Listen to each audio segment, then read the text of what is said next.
श्रीगुरुभ्यो नमः। हरिः ओम्।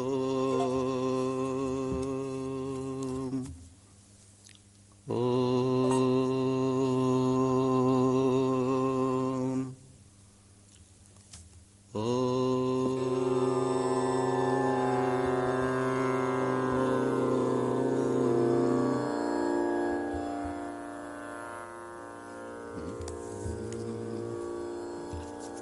ध्यानम्। ॐ बन्धूककुसुमाभासां पञ्चमुण्डाधिवासिनीं स्फुरच्चन्द्रकलारत्न मुकुटां मुण्डमालिनीं त्रिनेत्रां रक्तवसनां पीनोन्नतघटस्थनीं पुस्तकं चाक्षमालां च वरं चाभयकं क्रमात् दधतीं संस्मरे नित्यम् उत्तरां नायमानितां।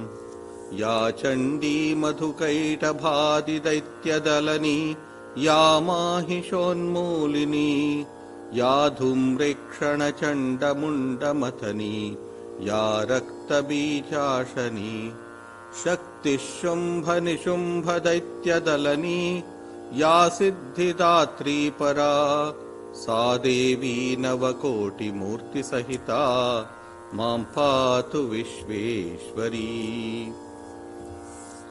अथ श्री दुर्गा सप्तशती नवमोऽध्यायः। ओम नमः चण्डिकायै। 9th chapter।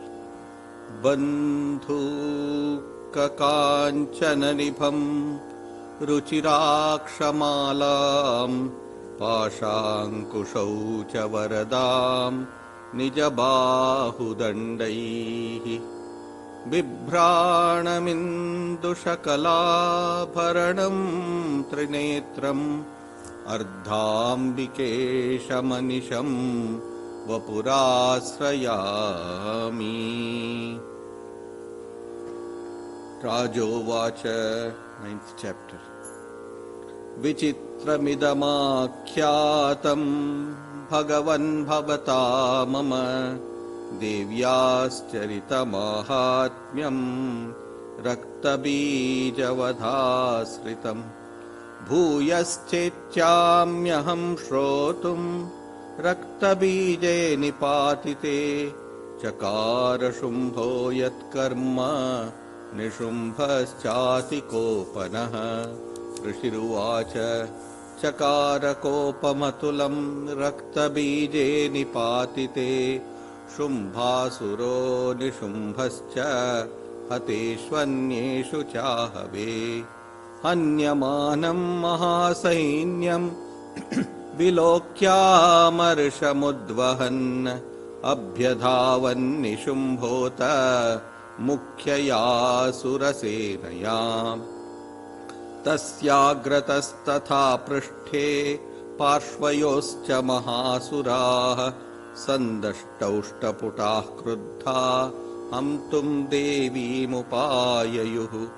आजगाम महावीर्य शुम्भोऽपि स्वबलैर्वृतः निहन्तुं चण्डिकां कोपात् कृत्वा युद्धं तु मातृभिः।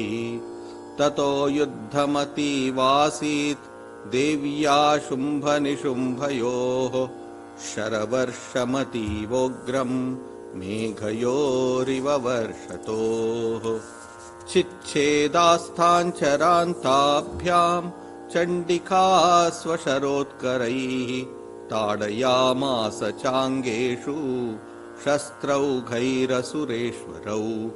निशुम्भो निशितं खड्गं चर्मचादाय सुप्रभम् अताडयन्मूर्ध्नि सिंहं देव्या वाहनमुत्तमम्। ताडिते वाहने देवी क्षुरप्रेणासिमुत्तमम् निशुम्भस्यासु चिच्छेद चर्मचाप्यष्टचन्द्रकम्। छिन्ने चर्मणि खड्गे च शक्तिं चिक्षेपसोऽसुरः तामप्यस्य द्विधा चक्रे चक्रेणाभिमुखागताम् कोपाद्मातो निशुम्भोत शूलं जग्राहदानवः आयान्तं मुष्टिपातेन देवी तच्चाप्यचूर्णयत् आविद्याथ गदां सोऽपि चिक्षेप चण्डिकां प्रति सापि देव्या त्रिशूलेन भिन्ना भस्मत्वमागता ततः परशुहस्तं तम् आयान्तं दैत्यपुङ्गवम् आहत्य देवी बाणौघै अपातयत भूतले तस्मिन्निपतिते भूमौ निशुम्भे भीमविक्रमे भ्रातर्यतीव संक्रुद्ध प्रययौ हन्तुमम्बिकाम्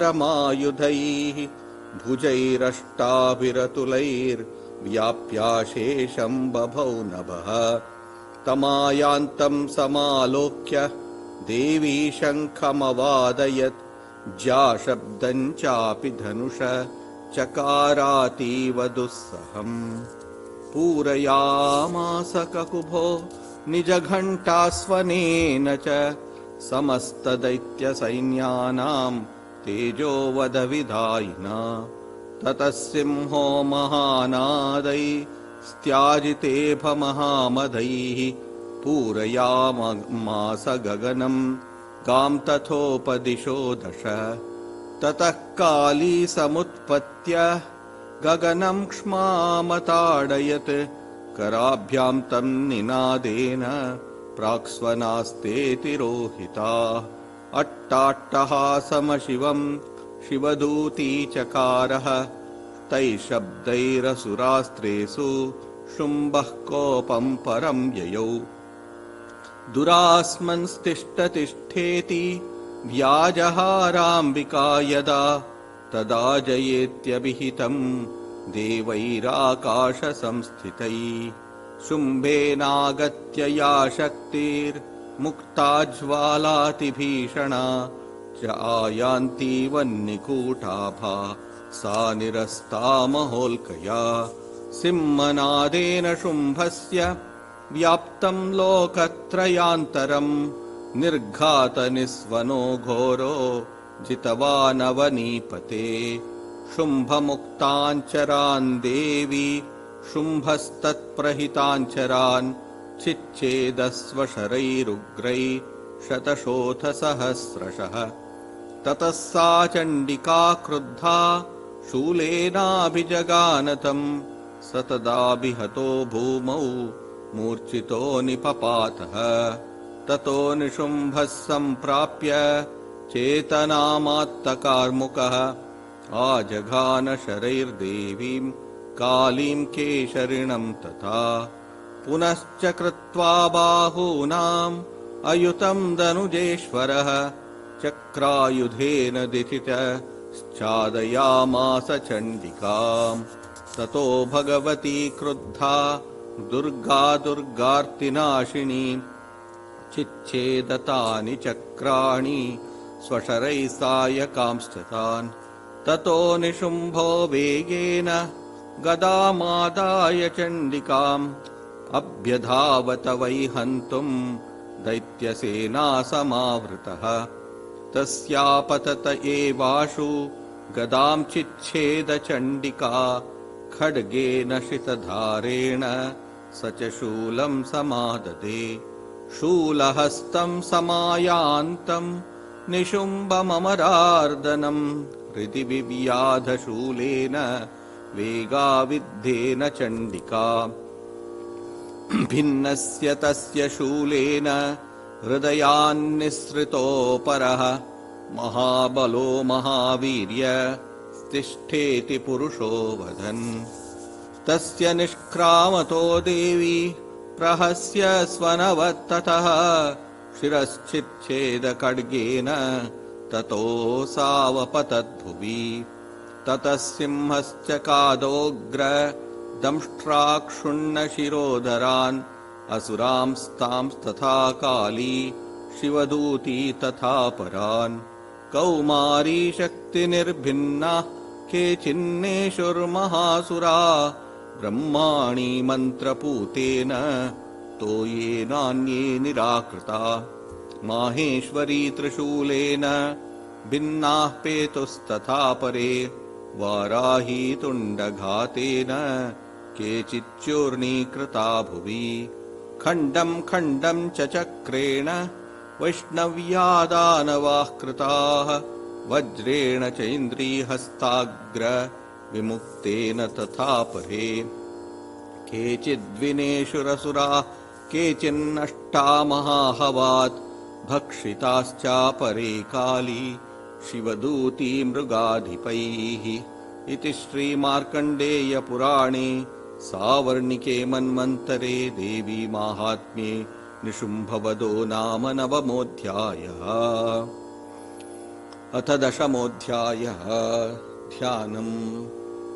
उत्तप्तहेमरुचिरां रविचन्द्रवह्नि नेत्रां धनुश्शरयुताङ्कुशपाशशूलम् रम्यैर्भुजैश्च ददतीं शिवशक्तिरूपां कामेश्वरीं हृदि भजामि धृतेन्दुलेखाम्। ऋषिरुवाच निशुम्भं निहतं दृष्ट्वा भ्रातरं प्राणसम्मितं हन्यमानं बलं चैव शुम्भक्रुद्धो ब्रवीद्वचः बलावलेपदुष्टे त्वं मा दुर्गे गर्वमावह अन्यासां बलमाश्रित्य युध्यसे याति मानिनी। देव्युवाच एकैवाहं जगत्यत्र द्वितीया का ममापरा पश्यैता दुष्टमय्येव विशन्त्यो मद्विभूतयः। ऋषिरुवाच ततः समस्तास्ता देव्यो ब्रह्माणि प्रमुखालयम् तस्या देव्यास्तनौ जग्मु एकैवासीत्तदाम्बिका। देव्युवाच अहं विभूत्या बहुभिरिह रूपैर्यदा स्थिता तत्संवृतं मयैकैव तिष्ठाम्याजौ स्थिरो भव। ऋषिरुवाच ततः प्रववृते युद्धं देव्या शुम्भस्य चोभयोः पश्यतां सर्वदेवानाम् असुराणां च दारुणम् शरवर्षैश्रितैः शस्त्रैस्तथास्त्रैश्चैव दारुणैः तयोर्युद्धमबुद्भूय सर्वलोकभयङ्करम्। दिव्यान्यस्त्राणि शतशो मुमुचेयान्यथाम्बिका बभञ्जतानि दैत्येन्द्र तत्प्रतिघातकर्तृभिः मुक्तानि तेन चास्त्राणि दिव्यानि परमेश्वरी भभञ्जलीलयैवोग्र हुङ्कारोच्चारणादिभिः। ततः शरशतैर्देवीम् आच्छादयतसोऽसुरः सापि तत्कुपिता देवी धनुच्चिच्छेदचेषुभिः छिन्ने धनुषि दैत्रेन्द्र तथा शक्तिमथा ददे चिच्छेद देवी चक्रेण तामप्यस्य करे स्थिताम्। ततः खड्गमुपादाय शतचन्द्रं च भानुमत् अभ्यधावत्तदा देवीं दैत्यानामधिपेश्वरः तस्यापतत एवाशु खड्गं चिच्छेद चण्डिका धनुर्मुक्तैश्चितैर्बाणैश्चर्मचार्ककरामलम् हताश्वः तदा दैत्यः छिन्नधन्वा विसारथि जग्राहमुद्गरं घोरम् अम्बिका निधनोद्यतः चिच्छेदापततस्तस्य मुद्गरं निशितैः शरैः तथापि सोऽभ्यधावत्तां मुष्टिमुद्यम्य वेगवान् समुष्टिं पातयामास हृदये दैत्यपुङ्गवः देव्यास्तञ्चापि सा देवी तलेनोरस्य ताडयत् तलप्रहाराभिहतो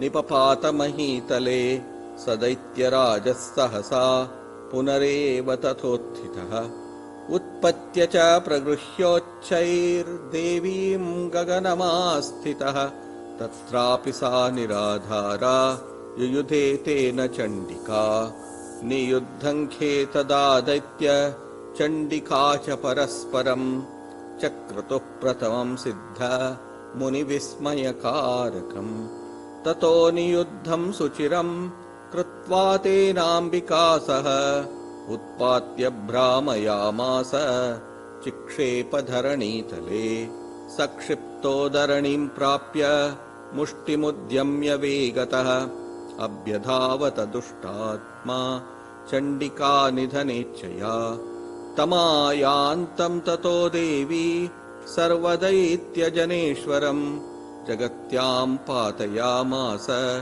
भित्त्वा शूलेन वक्षसि सगता सुपपातोर्व्यां देवी शूलाग्रविक्षतः चालयन् सकलां पृथ्वीं साब्धिद्वीपां सपर्वताम् ततः प्रसन्नमखिलं हते तस्मिन् दुरात्मनि जगत्स्वास्थ्यमतीवाप निर्मलं चाभवन्नभः उत्पातमेघास्तोल्काये प्रागासंस्थे शमं ययुः सरितो मार्गवाहिन्य तथा संस्तत्र पातिते ततो देवगणाः सर्वे हर्षनिर्भरमानसाः बभूवुर्निहते तस्मिन् गन्धर्वा ललितं जगुः अवादयंस्तथैवान्ये न नृतुश्चाप्सरो गणाः वपुः पुण्यास्तथा वाता सुप्रभो भूद्दिवाकरः जज्वलुश्चाग्नयः शान्ता शान्तदिग्जनितस्वनाः इति श्रीमार्कण्डेयपुराणे सावर्णिके मन्वन्तरे देवी माहात्म्ये शुम्भवधो नाम 10मोऽध्यायः। अथ 11 ध्यानम्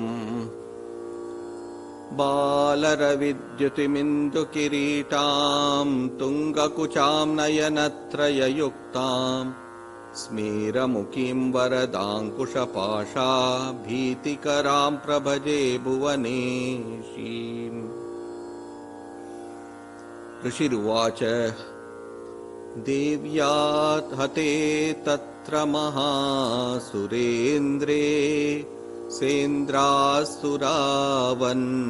पुरोगमास्तां कात्यायनीं तुष्टुवुरिष्टलम्भात् विकासि वक्त्राब्जविकासिताशाः देवि प्रसन्नार्प्रपन्नार्तिहरे प्रसीद प्रसीद मातर्जगतोऽखिलस्य प्रसीद विश्वेश्वरि पाहि विश्वम् त्वमीश्वरी देवि चराचरस्य आधारभूता जगतस्त्वमेका महीस्वरूपेण यतस्थितासि अपां स्वरूपस्थितया त्वयैतद् आप्यायते कृत्स्नमलङ्घ्य वीर्ये त्वं वैष्णवी शक्तिरनन्तवीर्या विश्वस्य बीजं परमासि माया सम्मोहितं देवि समस्तमेतत् त्वं वै प्रसन्ना भुवि मुक्तिहेतु विद्या समस्तास्तव देवि भेदा स्त्रियः समस्ताः सकला जगत्सु त्वयैकया पूरितमम्बयैतत्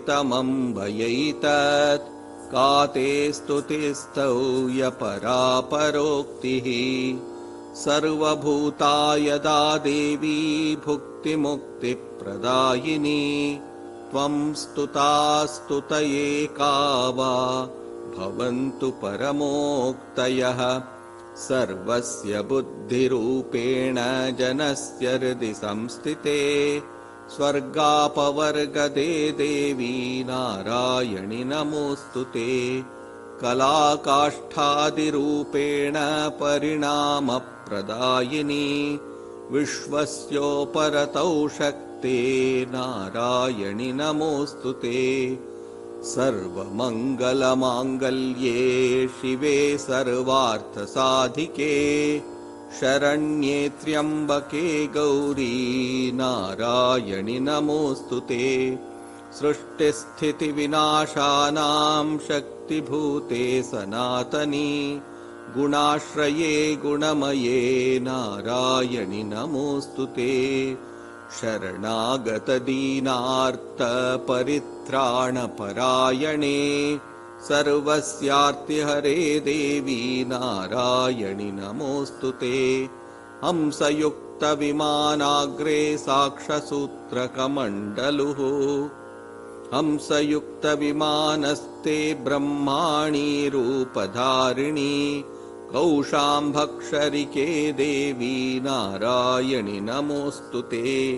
त्रिशूलचन्द्राहिधरे महावृषभवाहिनी माहेश्वरी स्वरूपेण नारायणि नमोऽस्तुते। मयूरकुक्कुटवृते महाशक्तिधरे नघे कौमारी रूपसंस्थाने नारायणि नमोऽस्तुते। शङ्खचक्रगदाशार्ङ्गगृहीतपरमायुधे प्रसीद वैष्णवीरूपे नारायणि नमोऽस्तुते। गृहीतोग्रमहाचक्रे दंष्ट्रोद्धृतवसुन्दरे वराहरूपिणि शिवे नारायणि नमोऽस्तुते। नृसिंहरूपेणोग्रेण हन्तुं दैत्यान् कृतोद्यमे त्रैलोक्यत्राणसहिते नारायणि नमोऽस्तुते। किरीटिनी महावज्रे सहस्रनयनोज्ज्वले वृत्रप्राणहरे चैन्द्री नारायणि नमोऽस्तुते। शिवदूती स्वरूपेण हतदैत्यमहाबले घोररूपे महारावे नारायणि नमोऽस्तुते। दंष्ट्राकरालवदने शिरोमालाविभूषणे चामुण्डे मुण्डमथने नारायणि नमोऽस्तुते। लक्ष्मीलज्जे महाविद्ये श्रद्धे पुष्टे स्वदे ध्रुवे महारात्री महामाये नारायणि नमोऽस्तुते। मेधे सरस्वतिवरे भूतिभाभ्रवितामसि नियते त्वं प्रसीदेशे नारायणि नमोऽस्तुते। सर्वस्वरूपे सर्वेशे सर्वशक्तिसमन्विते भयेभ्यस्त्राहि नो देवी दुर्गे देवी नमोऽस्तुते। एतत्ते वदनं सौम्यं लोचनत्रयभूषितम् पातु नः सर्वभूतेभ्यः कात्यायनि नमोऽस्तुते। ज्वालाकरालमत्युग्रम् अशेषासुरसूदनम् त्रिशूलं पातु नो भीतेर्भद्रकाली नमोऽस्तुते। हिनस्ति दैत्यतेजांसि स्वनेनापूर्यया जगत् सा घण्टा पातु नो देवी पापेभ्यो नः सुतानिव। असुरासृग्वसापङ्कचर्चितस्ते करोज्ज्वलः शुभाय खड्गो भवतु चण्डिके त्वां नता वयम्। रोगानशेषानपहंसि तुष्टा रुष्टा तु कामान् सकलानभीष्टान् त्वामाश्रितानां न विपन्नराणां त्वामाश्रिता ह्याश्रयतां प्रयान्ति। एतत्कृतं यत्कदनं त्वयाद्य धर्मद्विषां देवि महासुराणां रूपैरनेकैर्बहुधात्ममूर्तिं कृत्वाम्बिके तत्प्रकरोति कान्या विद्यासु शास्त्रेषु विवेकदीपेषु आद्येषु वाक्येषु च का त्वदन्या ममत्वगर्तेति महान्धकारे विभ्रामयत्येतदतीव विश्वम् रक्षांसि यत्रोग्रविषाश्च नागा यत्रारयोजस्युबलानि यत्र दावानलो यत्र तथाब्धिमध्ये तत्र स्थिता त्वं परिपासि विश्वम् विश्वेश्वरि त्वं परिपासि विश्वम् विश्वात्मिकाधारयसीति विश्वम् विश्वेशवन्द्या भवती भवन्ति विश्वाश्रयाये त्वयि भक्तिनम्राः देवि प्रसीद परिपालय नोरिभीते नित्यं यथासुरवदादधुनैव सद्य पापानि सर्वजगतां च शमन्नयाशु उत्पातपाकजनितांश्च महोपसर्गान् प्रणतानां प्रसीद त्वं देवि विश्वार्तिहारिणी त्रैलोक्यवासिनामीड्ये लोकानां वरदा भव। देव्युवाच वरदाहं सुरगणावरं यन्मनसिच्छत तं वृणुध्वं प्रयच्छामि जगतामुपकारकम्। देवाऊचुः सर्वाबाधा प्रशमनं त्रैलोक्यस्याखिलेश्वरी एवमेव त्वया कार्यम् अस्मद्वैरिविनाशनम्।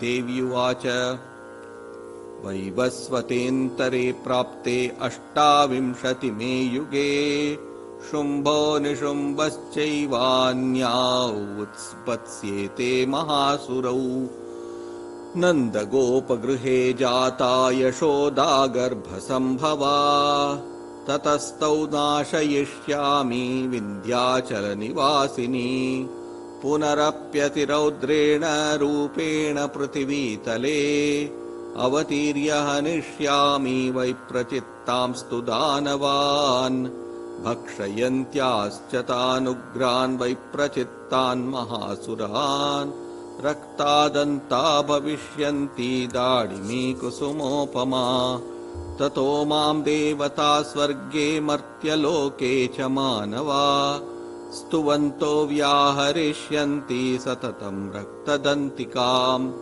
भूयश्च शतवार्षिक्यामनावृष्ट्यामनम्बसी मुनिभिः संस्तुता भूमौ सम्भविष्याम्ययो निजा ततश्च तेन नेत्राणां निरीक्षिष्यामि यन्मुनीन् कीर्तयिष्यन्ति मनुजाशताक्षीमिति मां ततः ततोऽहमखिलं लोकम् आत्मदेहसमुद्भवैः भरिष्यामि सुराशाकैरावृष्टे प्राणधारकैः शाकम्भरीति विख्यातिं तदा यास्याम्यहं भुवि तत्रैव च वधिष्यामि दुर्गमाख्यं महासुरम् दुर्गादेवीति विख्यातं तन्मे नाम भविष्यति पुनश्चाहं यदा भीमं रूपं कृत्वा हिमाचले रक्षांसि क्षययिष्यामि मुनीनां त्राणकारणात् तदा मां मुनयः सर्वे स्तोष्यन्त्यानम्रमूर्तयः भीमादेवीति विख्यातं तन्मे नाम भविष्यति यदारुणाख्यस्त्रैलोक्ये महाबाधां करिष्यति तदाहं भ्रामरं रूपं कृत्वा सङ्केयषट्पदम् त्रैलोक्यस्य हितार्थाय वधिष्यामि महासुरम् भ्रामरीति च मां लोकास्तदा स्तोष्यन्ति सर्वतः इत्थं यदा यदा बाधा दानवोत्था भविष्यति तदा तदावतीर्याहं करिष्याम्यरिसंशयम् इति श्रीमार्कण्डेयपुराणे सावर्णिके मन्वन्तरे देवी माहात्म्ये नारायणी स्तुतिर्नाम एकादशोऽध्यायः। अथ द्वादशोऽध्यायः। व्याख्यानम्। विद्युद्दामसमप्रभाम् मृगपतिस्कन्धस्थिताम् भीषणाम् कन्याभिः करवालकेटविलसद्धस्ताभिरासेविताम् हस्तैश्चक्रगदासिकेटविशिकांश्चापम् गुणम् तर्जनीम् बिभ्राणामनलात्मिकाम् शशिधराम् दुर्गाम् त्रिनेत्राम् भजे। देव्युवाच येभिस्तवैश्च माम् नित्यम् स्तोष्यते यः समाहितः तस्याहम् सकलाम् बाधाम् नाशयिष्याम्यसंशयम्। मधुकैटभनाशम् च महिषासुरघातनम् कीर्तयिष्यन्ति ये तद्वद्वदम् शुम्भनिशुम्भयोः। अष्टम्याम् च चतुर्दश्याम् नवम्याम् चैकचेतसः श्रोष्यन्ति चैव ये भक्त्या मम माहात्म्यमुत्तमम्। न तेषाम् दुष्कृतम् किञ्चित् दुष्कृतोत्थान चापदः भविष्यति न दारिद्र्यम् न चैवेष्टवियोजनम्। शत्रुतो न भयम् तस्य दस्युतो वा न राजतः न शस्त्रानलतो यौघात् कदाचित् सम्भविष्यति। तस्मान्ममैतन्माहात्म्यम् पठितव्यम् समाहितैः श्रोतव्यम् च सदा भक्त्या परम् स्वस्त्ययनम् हि तत्। उपसर्गानशेषांस्तु महामारी समुद्भवान् तथा त्रिविधमुत्पातम् माहात्म्यम् शमयेन्मम। यत्रैतत्पठ्यते सम्यक् नित्यमायतने मम सदा न तद्विमोक्ष्यामि सान्निध्यम् तत्र मे स्थितम्। बलिप्रदाने पूजायामग्निकार्ये महोत्सवे सर्वम् ममैतच्चरितम् उच्चार्यम् श्राव्यमेव च। जानता जानता वापि बलिपूजाम् तथा कृताम् प्रतीच्छिष्याम्यहम् प्रीत्या वह्निहोमम् तथा कृतम्। शरत्काले महापूजा क्रियते या च वार्षिकी तस्याम् ममैतन्माहात्म्यम् श्रुत्वा भक्तिसमन्वितः सर्वाबाधा विनिर्मुक्तो धनधान्यसुतान्वितः मनुष्यो मत्प्रसादेन भविष्यति न संशयः। श्रुत्वा ममैतन्माहात्म्यम् तथा चोत्पत्तयः शुभा पराक्रमम् च युद्धेषु जायते निर्भयः पुमान्। रिपवः संक्षयम् यान्ति कल्याणम् चोपपद्यते नन्दते च कुलम् पुंसाम् माहात्म्यम् मम शृण्वताम्।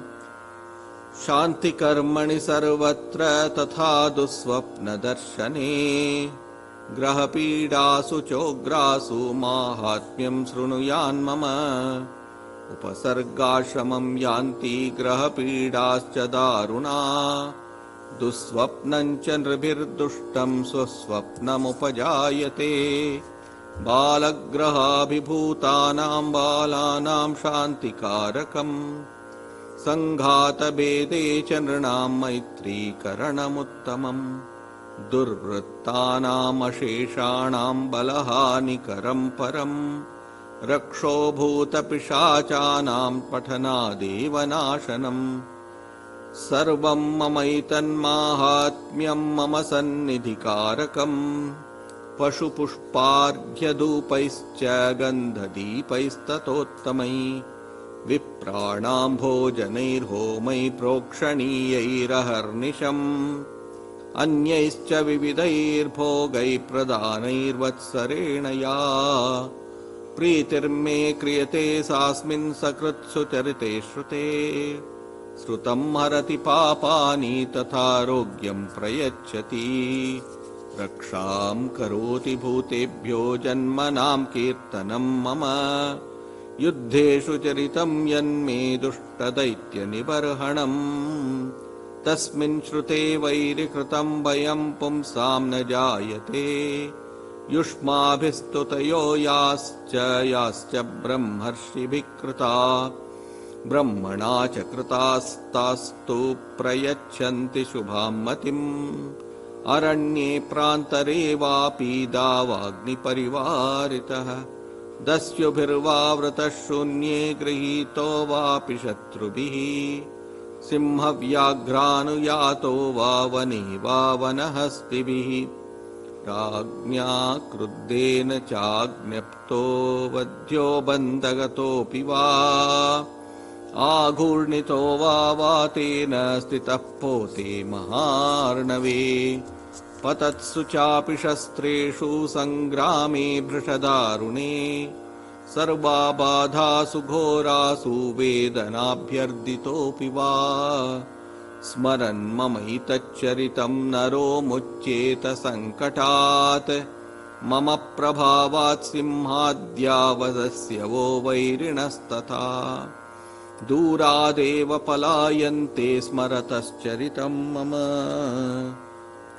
ऋषिरुवाच इत्युक्त्वा सा भगवती चण्डिका चण्डविक्रमा पश्यतामेव देवानां तत्रैवान्तरधीयत तेऽपि देवा निरातङ्का स्वाधिकारान्यथा पुरा यज्ञभागभुजः सर्वे चक्रुर्विनिहतारयः दैत्याश्च देव्या निहते शुम्भे देवरिपौ युधि तदा जगद्विध्वंसिनि तस्मिन् महोग्रे तुलविक्रमे निशुम्भे च महावीर्ये शेषाः पातालमाययुः एवं भगवती देवी सा नित्यापि पुनः पुनः सम्भूय कुरुते भूप जगतः परिपालनम् तयैतन्मोह्यते विश्वं सैव विश्वं प्रसूयते सा याचिता च विज्ञानं तुष्टा ऋद्धिं प्रयच्छति व्याप्तं तयैतत्सकलं ब्रह्माण्डं मनुजेश्वर महाकाल्या महाकाले महामारी स्वरूपया सैव काले महामारी सैव सृष्टिर्भवत्यजा स्थितिं करोति भूतानां सैव काले सनातनी भवकाले नृणां सैव लक्ष्मीर्वृद्धिप्रदा गृहे सैवाभावे तथा लक्ष्मीर्विनाशायोपजायते तत्स्तुता सम्पूजिता पुष्पैर्धूपगन्धादिभिस्तथा ददाति वित्तं पुत्रांश्च मतिं धर्मे गतिं शुभाम् इति श्रीमार्कण्डेय पुराणे सावर्णिके मन्वन्तरे देवी माहात्म्ये फलस्तुतिर्नाम द्वादशोऽध्यायः। अथ त्रयोदशोऽध्यायः। ध्यानम् बालार्कमण्डलाभासां चतुर्बाहुं त्रिलोचनां पाशाङ्कुशवराभीतिर्धारयन्तीं शिवां भजे। ऋषिरुवाच एतत्ते कथितं भूप देवी माहात्म्यमुत्तमम् एवं प्रभावा सा देवी ययेदं धार्यते जगत् विद्या तथैव क्रियते भगवद्विष्णुमायया तया त्वमेष वैश्यश्च तथैवान्ये विवेकिनः मोह्यन्ते मोहिताश्चैव मोहमेष्यन्ति चापरे तामुपैहि महाराज शरणं परमेश्वरीम् आराधिता सैव नृणां स्वभोगस्वर्गापवर्गदा। मार्कण्डेय उवाच इति तस्य वच श्रुत्वा सुरतः स नराधिपः प्रणिपत्य महाभागं तं ऋषिं संश्रितव्रतम् निर्विण्णोति ममत्वेन राज्यापहरणेन च जगाम सद्यस्तपसे स च वैश्यो महामुने सन्दर्शनार्थमम्बाया नदीपुलिन संस्थितः स च वैश्यस्तपस्तेपे देवी सूक्तं परं जपन् तौ तस्मिन् पुलिने देव्याः कृत्वा मूर्तिं महीमहीम् अर्हणाञ्चक्रतुस्तस्या पुष्पधूपाग्नितर्पणै निराहारौ यताहारौ तन्मनस्कौ समाहितौ ददतुस्तौ बलिं चैव निजगात्रासृगुक्षितम् एवं समाराधयतोऽस्त्रिभिर्वर्षैर्यतात्मनो परितुष्टा जगद्धात्री प्रत्यक्षं प्राह चण्डिका।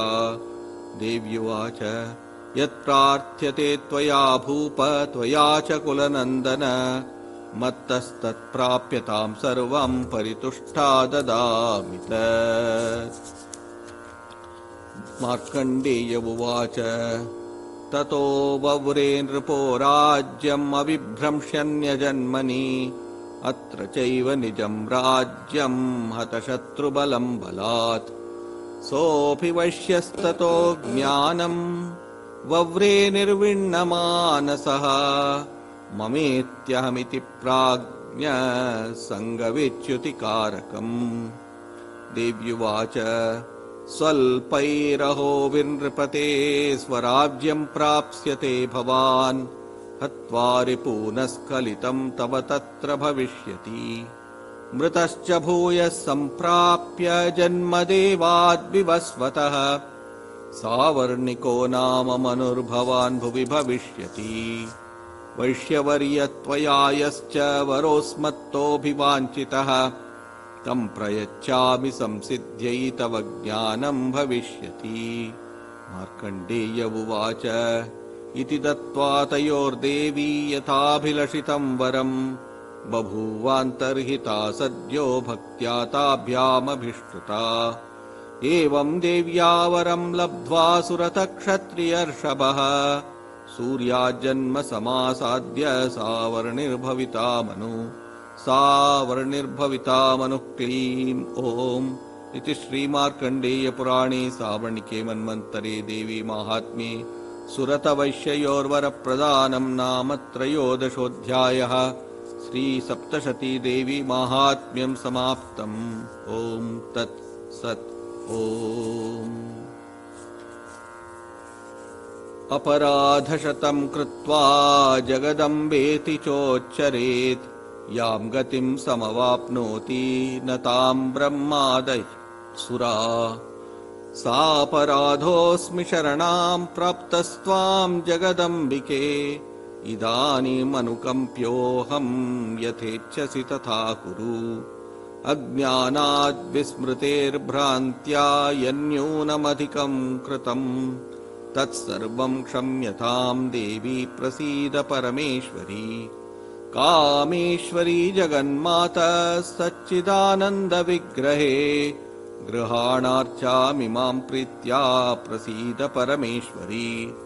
सर्वरूपमयी देवी सर्वं देवीमयं जगत् अतोऽहं विश्वरूपं त्वां नमामि परमेश्वरी।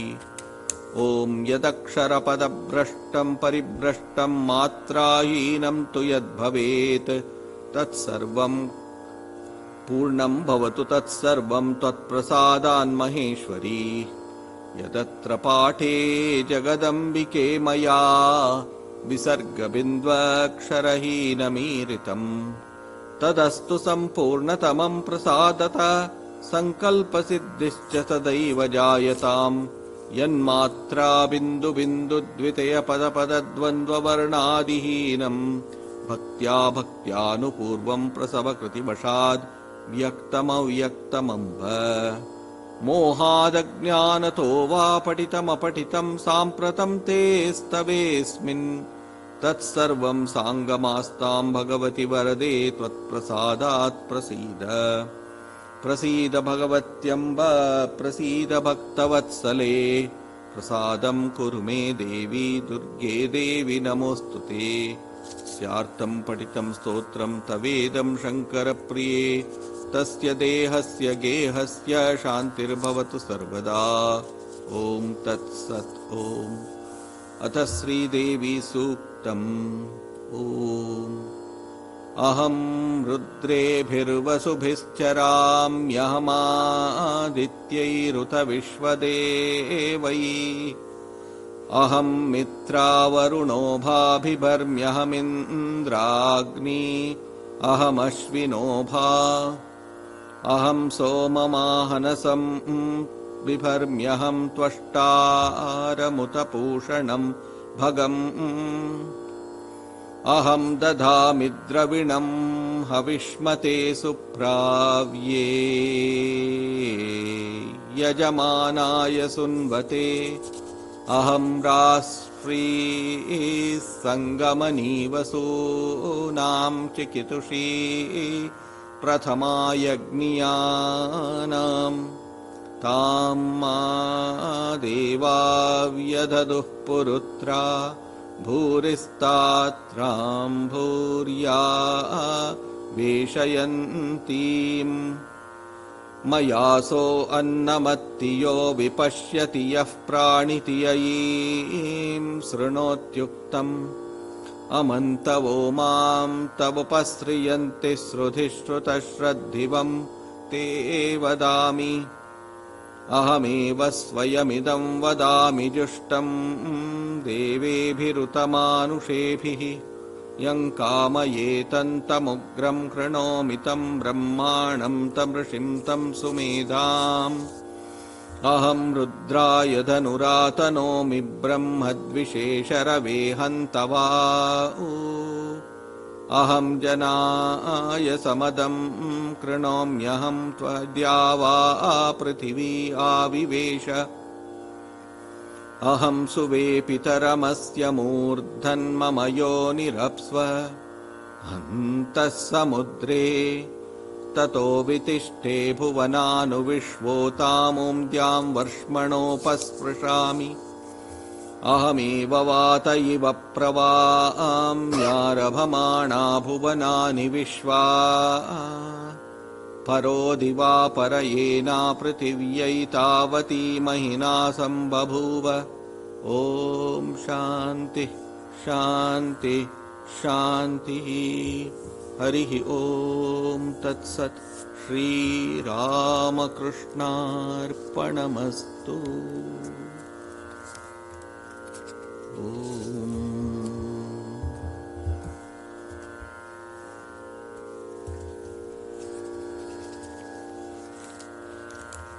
श्रीरामकृष्ण सुप्रभातम्। धर्मस्य हानिमभितः परिदृश्य शीघ्रम् कामारपुष्कर इति प्रतिते समृद्धे ग्रामेषु विप्रसदने ह्यभिजातदेव श्रीरामकृष्ण भगवन् तव सुप्रभातम्। बाल्ये समाध्यनुभवस्थितपक्षिपङ्क्तिम् सन्दृश्य मेघपटले समवापि येन ईशैक्यवेदनसुखं शिवरात्रिकाले श्रीरामकृष्ण भगवन् तव सुप्रभातम्। नानाविधानयि सनातनधर्ममार्गान् क्रैस्तादिचित्रनियमान् परदेशधर्मान् आस्थाय चैक्यमनयोरनुभूतवांस्त्वम् श्रीरामकृष्ण भगवन् तव सुप्रभातम्। हे कालिकापदसरोरुह कृष्णभृङ्ग मातुः समस्तजगतामपि सारदायाः ऐक्यं यदर्शितरसा परमं त्वयैव श्रीरामकृष्ण भगवन् तव सुप्रभातम्। राखालतारकहरींश्च नरेन्द्रनाथम् अन्यान् विशुद्धमनसः शशिभूषणादीन् सर्वज्ञ आत्मवयुनं त्वमिहानुशास्ति श्रीरामकृष्ण भगवन् तव सुप्रभातम्। नित्यं समाधिज सुखं निजबोधरूपम् आस्वादयन्तव पदे शरणागतांश्च आनन्दयन् प्रशमयन्नुपतिष्ठसे त्वम् श्रीरामकृष्ण भगवन् तव सुप्रभातम्। स्वीकृत्य पापमखिलं शरणागतैर्यत् आजीवनं बहुकृतं दयया स्वदेहे तज्जातखेदनिवहं सहसे स्मनाथ श्रीरामकृष्ण भगवन् तव सुप्रभातम्। प्रातः प्रणामकरणं तव पादपद्मे संसारदुःखहरणं सुलभं करोति मत्वेति भक्तिभरिताः प्रतिपालयन्ति श्रीरामकृष्ण भगवन् तव सुप्रभातम्। गातुं स्तुतिस्तव जना अमृतायमानाः सम्प्राप्य दर्शनमिदं तव पादयोश्च धन्या नरेश भवितुं मिलिताः समीपम् श्रीरामकृष्ण भगवन् तव सुप्रभातम् सन्दाय दर्शन सुखं शरणागतेभ्यो मोहान्धकारमखिलं त्वमपाकुरुष्व ज्ञानार्कभक्तिजलधे सकलार्तिहन्तः श्रीरामकृष्ण भगवन् तव सुप्रभातम् आहैतुकीतिकरुणा किल ते स्वभावो दुष्टाः कठोरहृदया अपि ते भजन्ते त्वामेव सर्वजगतां जननि प्रपात्री श्रीशारदेश्वरि रमे तव सुप्रभातम् सुप्तां स्तु भारतजनान् स्ववचः प्रहारैः उद्बोधयन् विवशयन् निजधर्ममार्गे प्रोत्साहयन् परमतां प्रकटीकरोषि वीरेश दत्तमहिमन् तव सुप्रभातम् श्रीरामकृष्ण भगवन् तव सुप्रभातम् ॐ असतो मा सद्गमय तमसो मा ज्योतिर्गमय मृत्योर्मामृतं गमय ॐ शान्तिः शान्तिः शान्तिः ॐ सहनाववतु सहनौ भुनक्तु सह वीर्यं करवावहै तेजस्विनावधीतमस्तु मा विद्विषावहै ॐ शान्तिः शान्तिः शान्तिः ॐ शन्नो मित्रः शं वरुणः शन्नो भवत्वर्यमा शन्न इन्द्रो बृहस्पतिः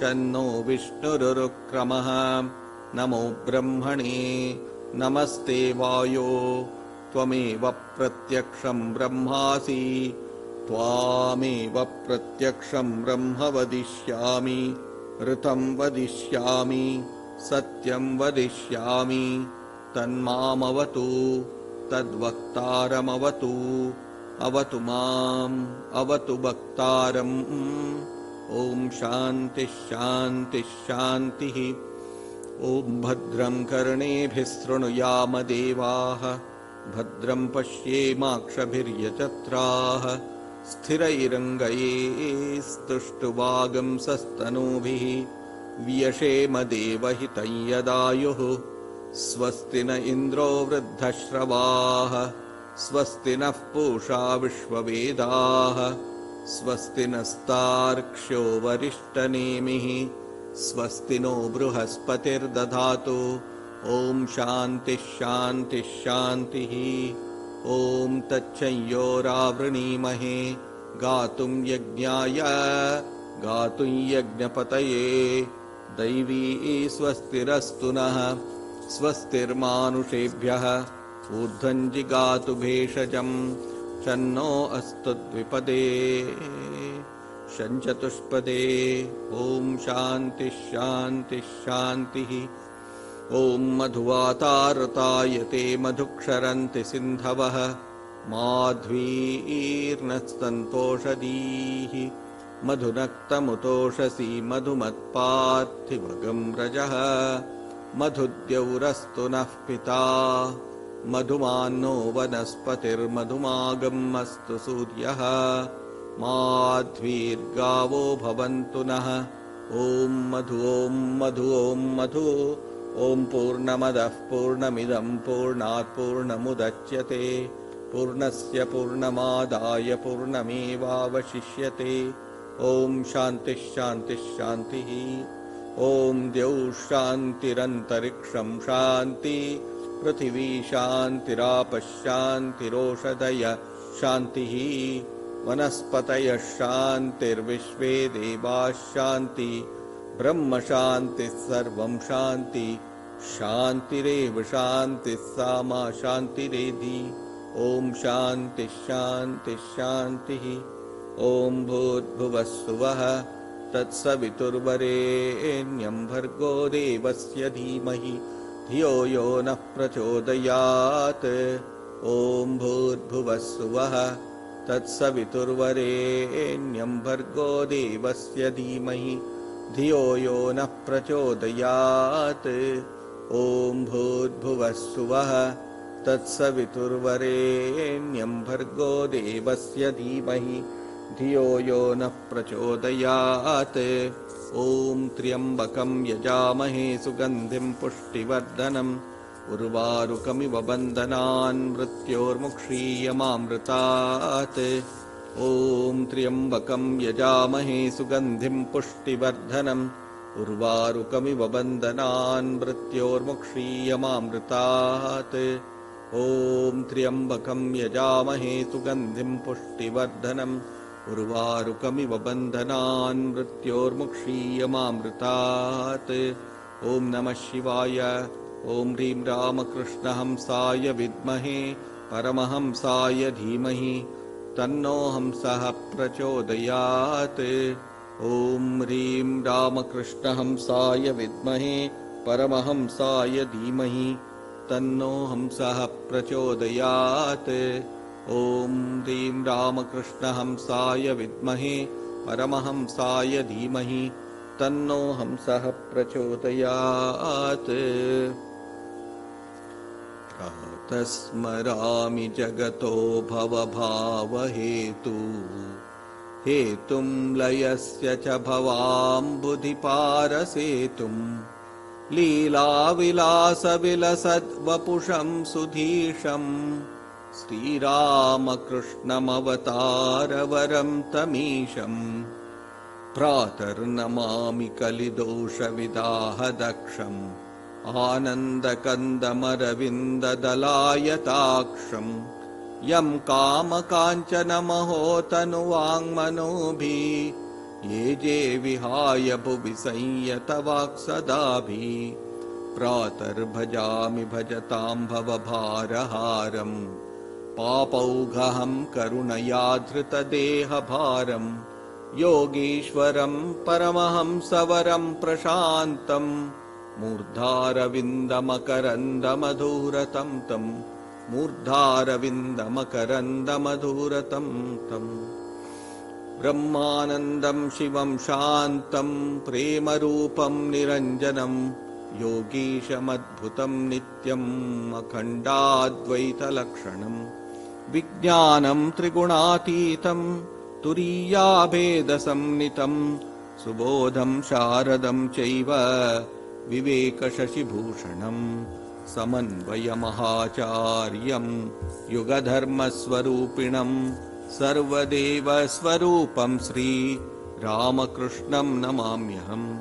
सर्वदेवस्वरूपं श्रीरामकृष्णं नमाम्यहम्। सर्वेभ्यो देवेभ्यो नमः। सर्वाभ्यो देवीभ्यो नमः। नमः परमऋषिभ्यो नमः परमऋषिभ्यः। हरिः ओम तत्सत्। श्रीरामकृष्णार्पणमस्तु। जय श्री गुरु महाराज जी की जय। जय महामाई की जय। जय स्वामी जी महाराज जी की जय। जय भगवान बुद्धदेव की जय। जय भगवान यीशु कृष्ण देव की जय।